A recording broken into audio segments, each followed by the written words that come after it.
Shalom, salam sehat dan tetap semangat Bapak Ibu Saudara-saudara yang kekasih dalam Tuhan Yesus Kristus. Mari dengan segala kerendahan hati kita menaikkan pujian syukur, penyembahan kita, doa dan harapan kita, dan bersama-sama memohon tuntunan firman Tuhan dalam hidup dan kehidupan kita. Khusus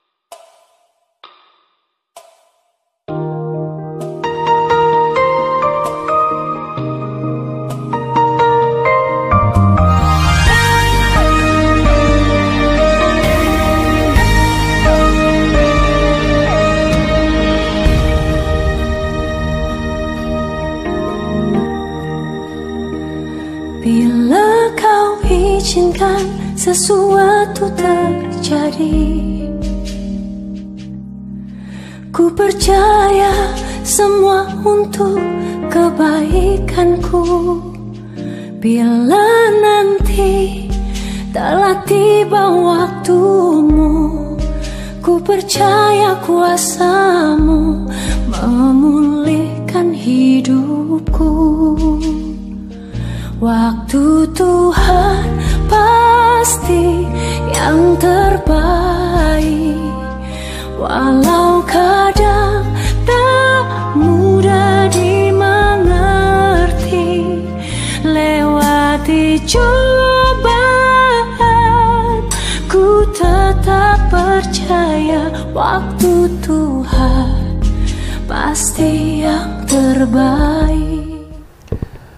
kebenaran firman Tuhan malam ini yang menjadi perenungan kita dari Injil Markus pasal 14 ayat 3 hingga ayat yang ke-9. Mari kita berdoa memohon tuntunannya. Bapa kami yang ada di dalam sorga, kami mengucap syukur pemeliharaan Tuhan dalam kehidupan kami khususnya pada hari ini, dan kami kembali boleh dihimpunkan bersama-sama untuk bersehati dalam doa di hadapan Tuhan.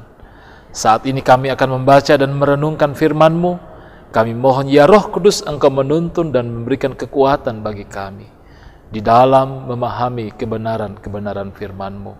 Berkati hamba-Mu dalam memberitakan firman-Mu ini ya Tuhan, seturut dengan kehendak-Mu.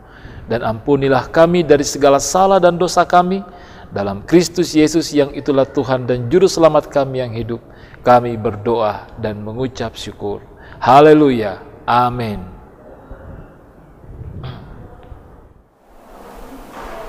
Shalom. Pembacaan kita pada hari ini terambil dari Markus 14 ayat 3 hingga 9. Yesus diurapi. Ketika Yesus berada di Betania, di rumah Simon si Kusta, dan sedang duduk makan, datanglah seorang perempuan membawa suatu buli-buli pualam berisi minyak narwastu murni yang mahal harganya. Setelah dipecahkannya leher buli-buli itu, dicurahkannya minyak itu ke atas kepala Yesus. Ada orang yang menjadi gusar dan berkata seorang yang lain, "Untuk apa pemborosan minyak narwastu ini? Sebab minyak ini dapat dijual 300 dinar lebih dan uangnya dapat diberikan kepada orang-orang miskin." Lalu mereka memarahi perempuan itu. Tetapi Yesus berkata, "Biarkanlah dia, mengapa kamu menyusahkan dia? Ia telah melakukan suatu perbuatan yang baik padaku, karena orang-orang miskin selalu ada padamu, dan kamu dapat menolong mereka bila mana kamu menghendakinya. Tetapi aku tidak akan selalu bersama-sama kamu. Ia telah melakukan apa yang dapat dilakukannya. Tubuhku telah diminyakinya sebagai persiapan untuk penguburanku. Aku berkata kepadamu, sesungguhnya di mana saja Injil diberitakan di seluruh dunia, apa yang dilakukannya ini akan disebut juga untuk mengingat dia." Amin.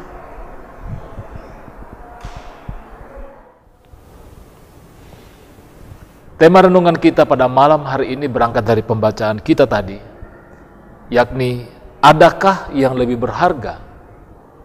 Adakah yang lebih berharga? Saudara-saudara, jika kita sangat mengasihi seseorang, akankah kita memberi sesuatu yang kurang berharga kepada dia? Tentu tidak. Lalu seberapa besar kita mengasihi Kristus dalam kehidupan kita? Pernahkah kita memberi sesuatu yang sangat berharga kepada dia? Kalau ada orang yang kita kasihi berulang tahun, atau berhasil di dalam pendidikannya, tentu terkadang kita memberikan sebuah apresiasi dalam bentuk hal yang begitu berharga sebagai tanda sukacita kita atas pertambahan usia dari orang tersebut, atau sebagai tanda rasa sukacita kita juga atas keberhasilan seseorang. Nah, saudara-saudara, dalam pembacaan kita pada malam hari ini, kita mendapati bagaimana seorang perempuan, Injil Markus tidak menyebutkannya, datang meminyaki Yesus dengan minyak yang begitu mahal, yakni minyak narwastu. Nah, menurut kesaksian pembacaan kita tadi dalam Injil Markus, harganya 300 dinar. Kalau di kurs, maka tentunya nilai 300 dinar ini itu sama dengan upah pekerja dalam setahun. Oh, luar biasa sekali tentunya. Nilai yang tentunya sangat-sangat tinggi bagi seseorang. Namun ternyata minyak narwastu yang mahal itu, ya, dalam sudut pandang murid-murid, ternyata ini sebuah pemborosan. Kenapa tidak diberikan, dijual dan kemudian diberikan kepada orang miskin? Namun saudara-saudara, di sini kita melihat bagaimana perempuan ini sebagai wujud penyataan kasih yang tulus di hadapan Tuhan. Ia mau memberikan yang terbaik. Nah, Markus menyebutkan beberapa orang menjadi gusar karena menganggap perbuatan perempuan ini sebagai pemborosan. Berdasarkan konteks, kemungkinan besar ini adalah murid-murid. Dalam Matius 26 ayat 8-9 menyebut yang gusar itu adalah murid-murid Yesus. Namun dalam Yohanes pasal 12 ayat 4-5 tidak menyebutkan ketidaksukaan murid-murid, tetapi menuding langsung kepada Yudas. Karena itu kita menyimpulkan bahwa kegusaran daripada murid-murid pertama kali timbul dari Yudas, baru kemudian menjalar kepada murid-murid lain. Nah, Yudas merasa gusar karena ia sudah tidak memiliki kesempatan untuk mendapatkan uang jika minyak narwastu itu dijual dan dibagikan kepada orang miskin. Lalu oleh pengaruh Yudas, murid-murid lain pun turut terpengaruh dan berpikir negatif tentang tindakan perempuan itu. Mereka gusar mungkin dengan alasan yang berbeda dengan Yudas. Mereka benar-benar berpikir sebaiknya minyak narwastu murni itu dijual dan uangnya diberikan kepada orang miskin. Suatu perbuatan yang biasa dilakukan pada hari Paskah. Tetapi Yesus mempunyai pendapat yang lain, Bapak Ibu Saudara-saudara, dan justru memuji perbuatan perempuan ini. Tentu sangat kontras dengan penilaian murid-murid, apalagi Yudas. Pujian Tuhan Yesus atas perbuatan perempuan ini bukan sekedar pujian biasa, tetapi dikatakan perbuatannya itu akan terus diingat dimanapun Injil diberitakan. Nah, yang menjadi pertanyaan adalah, mengapa para murid tidak dapat melihat apa yang perempuan ini lihat dalam diri Yesus?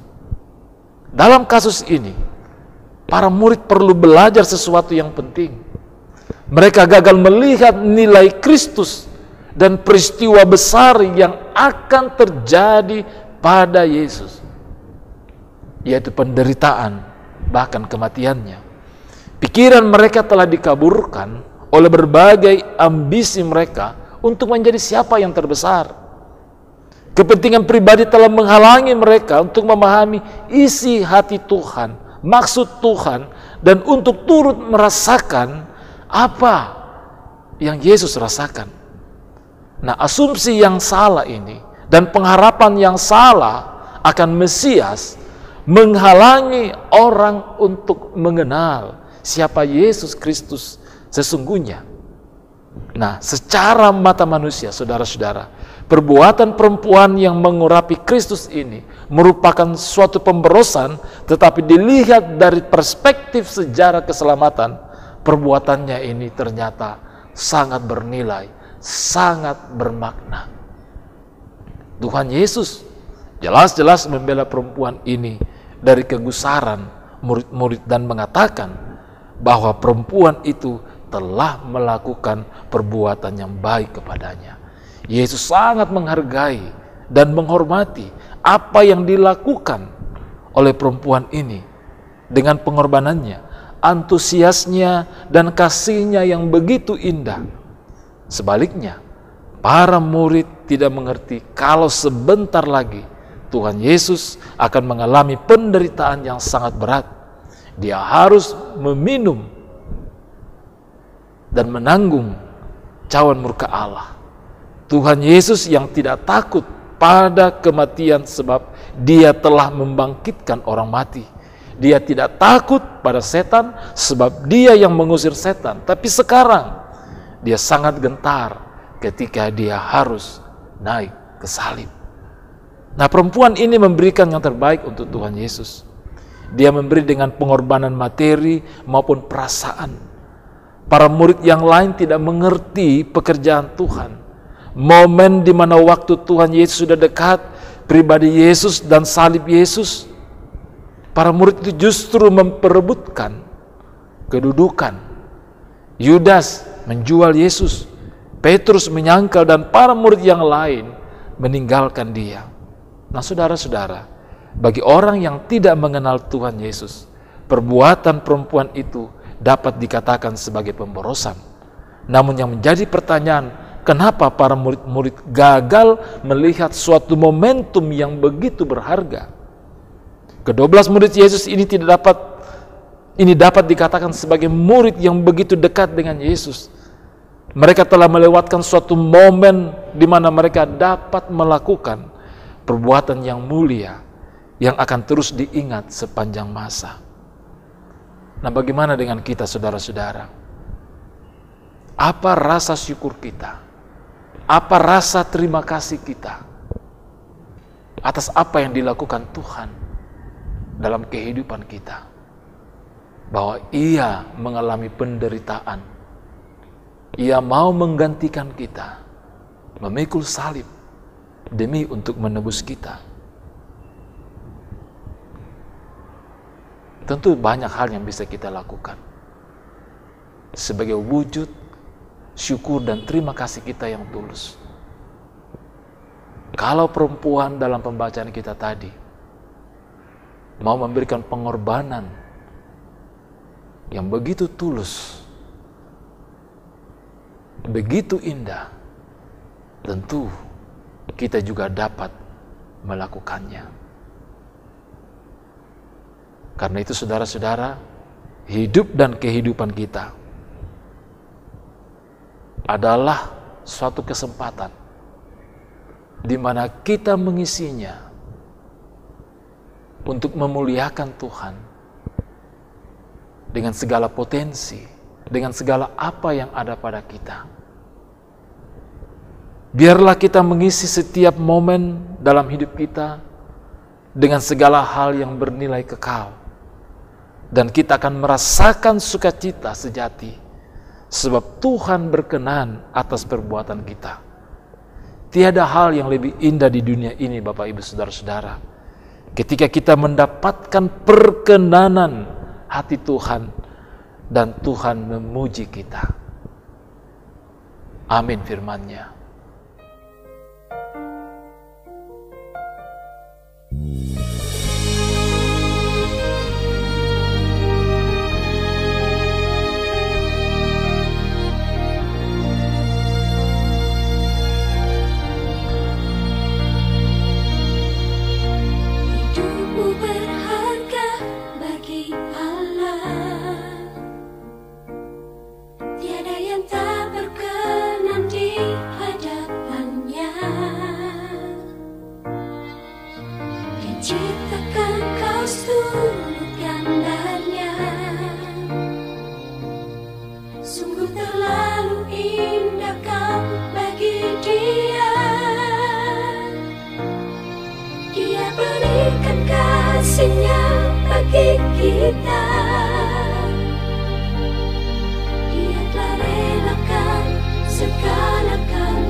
Kami bersyukur Tuhan, kebenaran firman-Mu telah menjadi bahagian kami. Kiranya hidup dan kehidupan kami berkenan di hadapan-Mu Tuhan, sebagai persembahan yang hidup. Kiranya hidup dan kehidupan yang Kau anugerahkan ini adalah kehidupan yang memuliakan Engkau Tuhan. Kehidupan yang senantiasa bersyukur di hadapan-Mu. Karena sungguh banyak hal yang sudah Tuhan buat dalam kehidupan kami, yang tidak dapat kami hitung satu persatu. Namun oleh karena kasih-Mu Tuhan, kami memperoleh dan mengalami keselamatan, anugerah kehidupan yang kekal. Mampukan kami ya Roh Kudus, tuntun kami, kuatkan kami, untuk memaknai kehidupan ini untuk kemuliaan Tuhan. Berkati kehidupan kami dalam seluruh aktivitas kami, bersama-sama dengan keluarga kami, bersama dengan persekutuan ini. Banyak hal yang kami rindukan dan harapkan dalam kehidupan ini. Kami mohonkan kepadamu Tuhan, tuntunan hikmat, kekuatan, dan pemeliharaan-Mu. Kami terus mendoakan saudara-saudara kami yang dalam kelemahan tubuh, yang dalam masa-masa pemulihan. Kami mendoakan orang tua kami, para lansia dalam menjalani usia indah kehidupan mereka. Dan berkati jemaat-Mu senantiasa, untuk dapat dimampukan mengangkat pelayanan persekutuan dan kesaksian ini untuk kemuliaan Tuhan. Berkati kami pada malam hari ini, dalam waktu istirahat tidur kami. Lindungi dan peliharakan kami Tuhan. Terpujilah Engkau ya Allah Bapa di sorga. Kami datang berdoa dan bersyukur dalam nama Yesus Kristus, yang itulah Tuhan dan Juru Selamat kami yang hidup, yang sudah mengajar kami berdoa. Bapa kami yang di sorga, dikuduskanlah nama-Mu. Datanglah kerajaan-Mu, jadilah kehendak-Mu di bumi seperti di sorga. Berikanlah kami pada hari ini makanan kami yang secukupnya, dan ampunilah kami akan kesalahan kami, seperti kami juga mengampuni orang yang bersalah kepada kami. Dan janganlah membawa kami ke dalam pencobaan, tetapi lepaskanlah kami daripada yang jahat. Karena Engkaulah yang punya kerajaan dan kuasa dan kemuliaan sampai selama-lamanya. Amin. Tuhan memberkati kita senantiasa, menuntun kita di dalam Roh Kudus. Shalom, salam sehat, tetap semangat, dan bongi melo.